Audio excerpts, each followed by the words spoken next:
Welcome to Unibet's Inside the Octagon. I'm John Gooden, and with me once again is Dan the Outlaw Hardy. We always aim to give you a little extra, and with UFC 194 fast approaching, we focus our attention on the very strong supporting cast. It is set to be the most watched UFC event of all time, and every fighter knows a win would put them at the forefront of a conversation for a title shot. December 12th. The biggest fight in UFC featherweight history is finally on. Champion Jose Aldo takes on bitter rival interim champ Ireland's Conor McGregor. Only one will leave undisputed.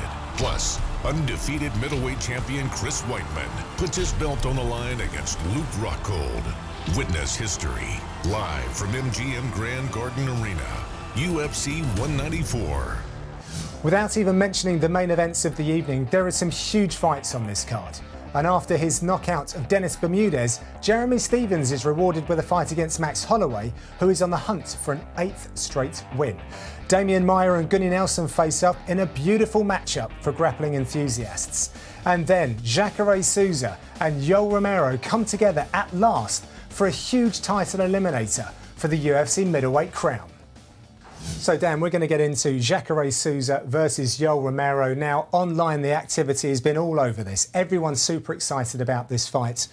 Let's get it teed up and take a look at these monsters.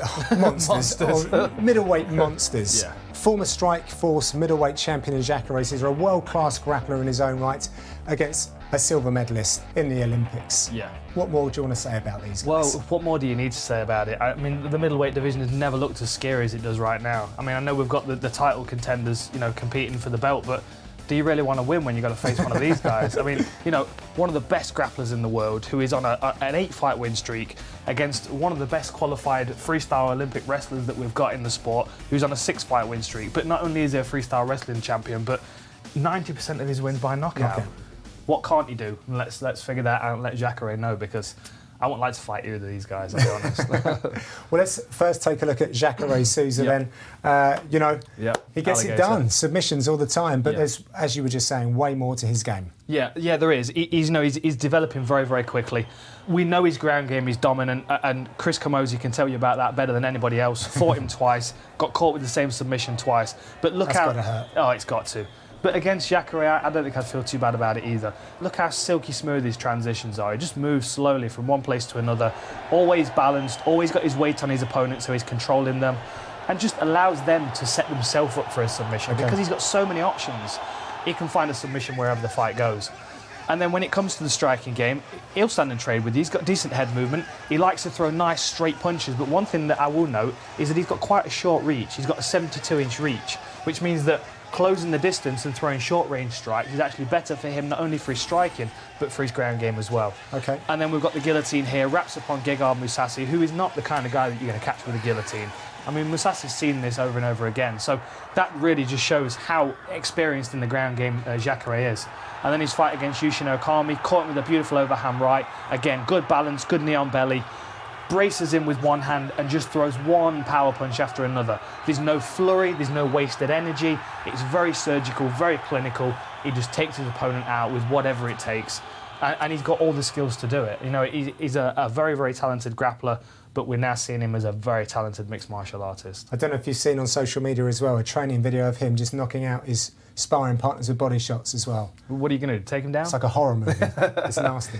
Anyway, moving along, and we're going to take to social media. Thanks to everyone again for sending in their Twitter questions. Top left this time.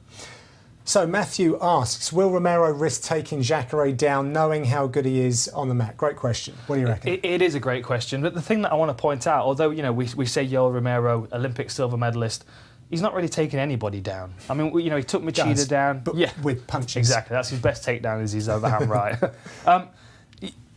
We don't know whether he's going to try and take Jacare down, but if he wants to keep the fight standing, he's got the ability to do it. Sure. And if it does get taken down, out of everybody that Jacare's fought, he has the ability to get back to his feet. But the thing with his wrestling credentials is that it gives him this confidence to throw with power. I mean, he slipped there, but look at that takedown defence.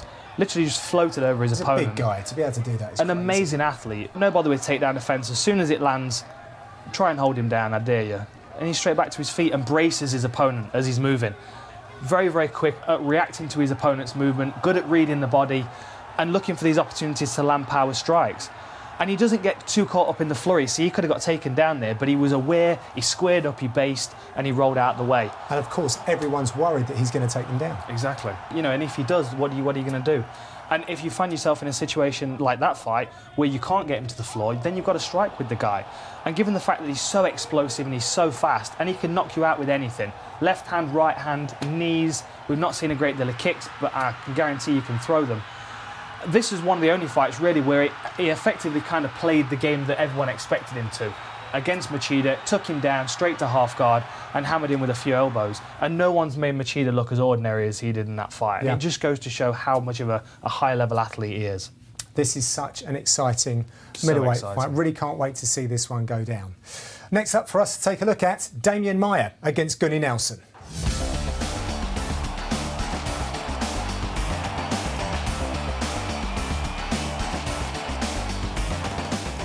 So now we have another very interesting matchup down between Gunnar Nelson and Demian Maia. Gunnar Nelson, probably a massive fan of Demian Maia. Gunnar Nelson, obviously a grappling phenom. Demian Maia has achieved everything in grappling. And let's start this off with the facts and the stats, see what they tell us. Obviously, they are quite a distance apart in age and experience as well. 2007 ADCC champion, multi-time Pan American and World BJJ medalist. Yeah, and again, you know, 74% of his wins are by submission. You know, we know Gunnar Nelson as a submissions guy, but if there's one person that could potentially play Gunnar Nelson's game better, it's Demian Maia. Drag your opponent to the floor, smother them with pressure, and get them to give you a submission, which is pretty much how Gunnar Nelson fights. I mean, we've covered his fights in the past. Go back and watch the old Unibet shows. He follows a game plan. He stalks them, he hits them, he drags them to the floor, and he works his top game. It's like a sequence, a blueprint that he has. It is. And no one's been able to stop it yet so far, other than Rick Story, who shut him down. But that's a really important fight for him because it forced him to evaluate striking in a different way.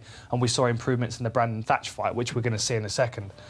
But Demian Maia, world-class Brazilian Jiu-Jitsu fighter. Even here against Roy McDonald, he struggled with that first takedown, but drove through, kept up with his enthusiasm and got the fight to the floor. And once it's here, getting him off mount is a hell of a challenge. He grips so well with his legs. He's good at pinning people and spreading his weight and keeping a good, strong base. Now, his striking's improved over the past couple of years, and we have seen it.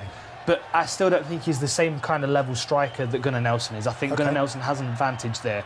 And again, Neil Magny, a guy that was on a tremendous win streak, as soon as he comes up against Demian Maia, Maia figures him out, gets him down to the floor, and again, tying up this wrist, as we've just been talking about on the other show. Sinks that in and gets the finish.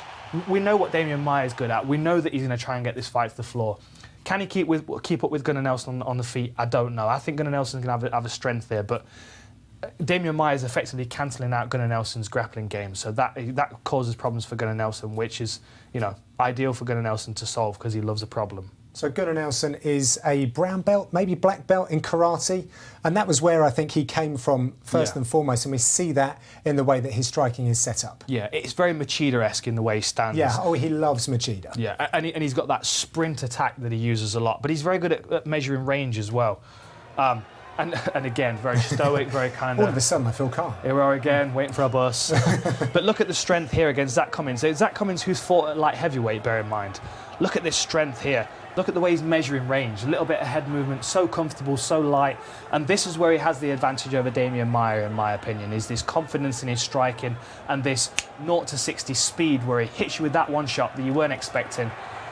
And then if you try and take him down, you've got this to contend with. Amazing balance.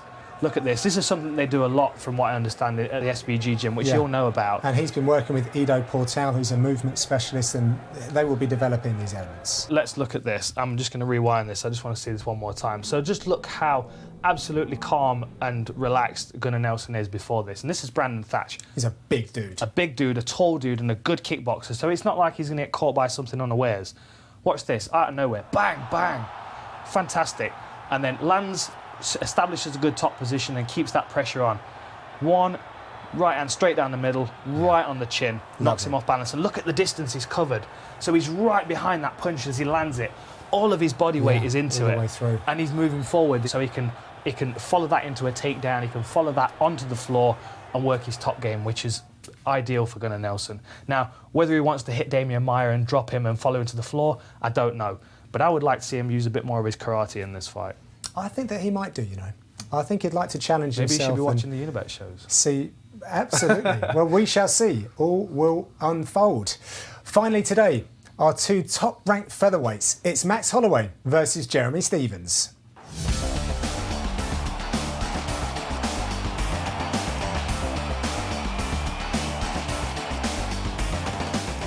So another big matchup in the featherweight division. Max Holloway versus Jeremy Stephens. Let's get straight to it. And he's just one of the very best around. Just 23, Max Holloway. It's crazy. And really, at just 29, when you look at the amount of fights Jeremy Stephens has had, he's been around a long time. That is a very, very long win streak from Max Holloway. He's been very active recently and doing some great work. Yeah, and it's not like he's just going there winning fights. He's impressing people as well. I mean, some of his recent stoppages have looked absolutely spectacular. Hence the performance bonuses. Exactly, and he's going from strength to strength. Every performance he gets better, and this is very much a story of precision against power. And I like these fights. I'm a fan of Max Holloway. I like his style. He's tenacious, he's confident, he likes to close the distance, and he's very good at reading his opponent. If he sees they're hurt, he will start pouring that pressure on. But as soon as he feels like he's in danger, he'll pull back and he'll measure the situation again. Like here, Coruscant did well to survive, but he didn't continue to throw. He pulled back and concentrated on the takedown defence so he could put himself back in a position. IQ. Exactly, very intelligent for a young guy. And look at this. Creative he is. Yeah. Against Cub Swanson as well, finding those opportunities, because Cub doesn't move like normal fighters. He's quite unorthodox, he's quite scrappy, and this is going to bode well for a fight against a guy like Jeremy Stephens, who's also quite scrappy and unorthodox. And look at this, beautiful, cranks that nice and high, steps over. Cub Swanson could do nothing about that. And again, it's that pressure that, he pours this pressure on, because you're not going to catch Cub Swanson with a guillotine with nothing. You've got to beat him up for a round or so before he's going to give you something like that. And Max Holloway, he's got the confidence to know that he's the only person to ever take McGregor decision, and McGregor's the interim champion right now. Yeah. So he knows he's right at that top echelon of the sport.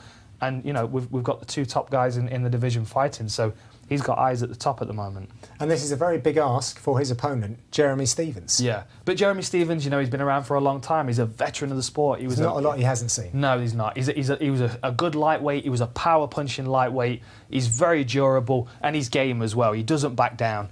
And like I was saying before, precision against power. Jeremy Stephens is much more the kind of guy that will throw one or two big punches. And even if they land on your guard, they're going to knock you off balance. That just shows the kind of power that he's packing. I mean, that hit Darren Elkins on the arm still knocked him off balance. But again, hitting people with short uppercuts within a close range, rocks them, staggers them, buys him a second to follow up with another big punch. Watch this overhand right here. Bang! Cub Swanson had to put his hands on the floor then to steady himself, and you could see the concern in his eyes then. Now he's looking for a takedown, and again, Jeremy Stephens is posted on him, keeping it at a distance. Beautiful right hand there, straight down the pipe. And this, I love this. Look at this submission defence here against Charles Oliveira. He's not giving this up, not giving it up. Don't tap, dude, don't tap. I don't like to see this. Go on, get out. He's scrambling. You definitely don't like to see this. Well, in that situation, I'd have tapped. You can't risk your arm like that, but... it's just a statement of the tenacity and the will to win that Jeremy Stephens has got. And against a guy like Max Holloway that has all of these different skills that he can bring to the table, sometimes the will to win is what makes up that extra distance where you're lacking in technicality. So it's very much a scrapper with power versus a precision striker with finishing ability everywhere. This is such a massive week for the featherweight division and also for the middleweights. And I thought I was excited for Anderson Silva, Nick Diaz, but this has topped that entirely. This is definitely topping that. Well, that's all for this show, but it's not over for our analysis of UFC 194. Next time, we turn our attention to the co-main event. UFC middleweight champion Chris Weidman versus former Strikeforce champion Luke Rockhold. It promises to be spectacular. What a fight. December 12th, it's East versus West. It's Weidman versus Rockhold at UFC 194 for the middleweight strap.